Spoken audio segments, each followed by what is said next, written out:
కాపుల్లో ఒక బలమైన నాయకుడిగా ఎదుగుతున్నటువంటి స్వర్గీయ వంగవీటి మోహన్ రంగా గారి దగ్గర నుంచి తీసుకుంటే ఎవరైనా కానీ ఒక బలంగా ఒక నాయకుడిగా ఎదుగుతుంటే తెలుగుదేశం పార్టీ ఒక స్వార్థపూరితమైన పార్టీ అని ఆ రోజున ఆయన నిలదీశారు.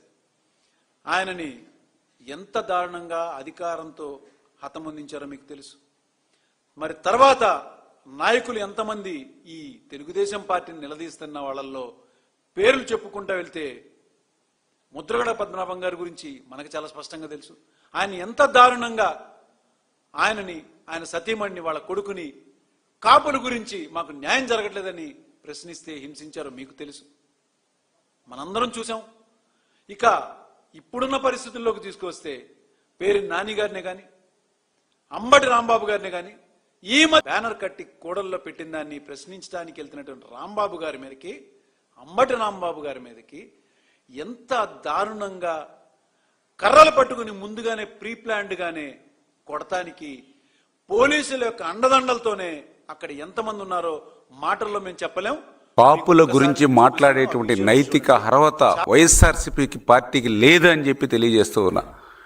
ఎందుకంటే కాపుల సంక్షేమం కానీ, కాపుల అభివృద్ధి కానీ, కాపు నాయకుల రాజకీయ భవిష్యత్తు అంతా కూడా తెలుగుదేశం పార్టీతోనే ముడిపడి ఉంది. తెలుగుదేశం పార్టీతోనే కాపుల అభివృద్ధి, సంక్షేమం, రాజకీయ నాయకుల భవిష్యత్తు ఉన్నటువంటి విషయాన్ని స్పష్టంగా ఈరోజు మనం చరిత్రలో మనం చూస్తూ ఉన్నాం.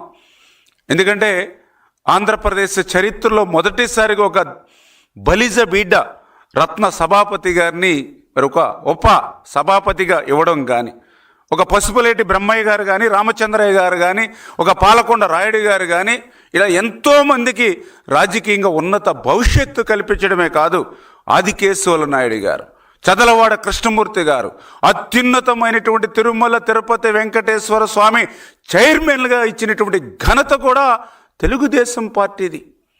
అటువంటి తెలుగుదేశం పార్టీయే ఆంధ్రప్రదేశ్ రాష్ట్రంలో కాపుల చిరకాల కోరికైనటువంటి కాపు రిజర్వేషన్ ఇచ్చింది తెలుగుదేశం పార్టీ. కాపు కార్పొరేషన్ ఏర్పాటు చేసింది తెలుగుదేశం పార్టీ. ఆ రకంగా మరి తెలుగుదేశం పార్టీ కాపుల అభ్యున్నతి కోసం పాటుపడతాయి. అందులో ముఖ్యంగా ఆ రిజర్వేషన్ విషయంలో మనందరం కూడా చూసాం. బ్రిటిష్ వారి కాలం నుంచి కూడా కాపులకి రిజర్వేషన్ ఉంటే ఆ రోజు వచ్చినటువంటి నీలం సంజీవరెడ్డి గారు ఆ కాపు రిజర్వేషన్ని రద్దు చేసినటువంటి పరిస్థితి. తరువాత దళిత బిడ్డ దామోదర సంజీవ్ గారు వచ్చి కాపులకి రిజర్వేషన్ ఇస్తే తర్వాత మళ్ళీ కాసు బ్రహ్మానందరెడ్డి గారు వచ్చి ఆ రిజర్వేషన్ని రద్దు చేసినటువంటి పరిస్థితి. మళ్ళీ తర్వాత సుదీర్ఘ కాలం తర్వాత మరి ఆ రోజు చంద్రబాబు నాయుడు గారు కాపులకి రిజర్వేషన్ ఇస్తే మళ్ళీ ఆ రిజర్వేషన్ రద్దు చేసింది జగన్మోహన్ రెడ్డి. చరిత్రలో కాపులకి అన్యాయం చేసింది ఆ రోజు నీలం సంజీవరెడ్డి, కాసు బ్రహ్మానందరెడ్డి, ఈరోజు జగన్మోహన్ రెడ్డి. కాపులకి ఆంధ్రప్రదేశ్ రాష్ట్రంలో రిజర్వేషన్లో న్యాయం చేసింది ఆ రోజు దళిత బిడ్డ దామోదర సంజయ్ గారు, ఈరోజు చంద్రబాబు నాయుడు గారు. ఇంత క్లియర్గా చరిత్రలో కాపుల అభివృద్ధి, సంక్షేమం, మరి రాజకీయ నాయకుల భవిష్యత్తు తెలుగుదేశం పార్టీ ఆ రోజు ఎన్టీ రామారావు గారి దగ్గర నుంచి ఈరోజు చంద్రబాబు నాయుడు గారి వరకు కూడా రాష్ట్రంలో ప్రోత్సహిస్తూ ఉంటే, అటువంటి కాపుల పేరు చెప్పి మరి వాళ్ళ ఒక ఓటు వేసేటువంటి యంత్రాలుగానే మరి వైఎస్ఆర్సీపీ పార్టీ గుర్తిస్తున్నటువంటి పరిస్థితి చాలా చాలా శోచనీయం అని చెప్పి సందర్భంగా తెలియజేసుకుంటూ,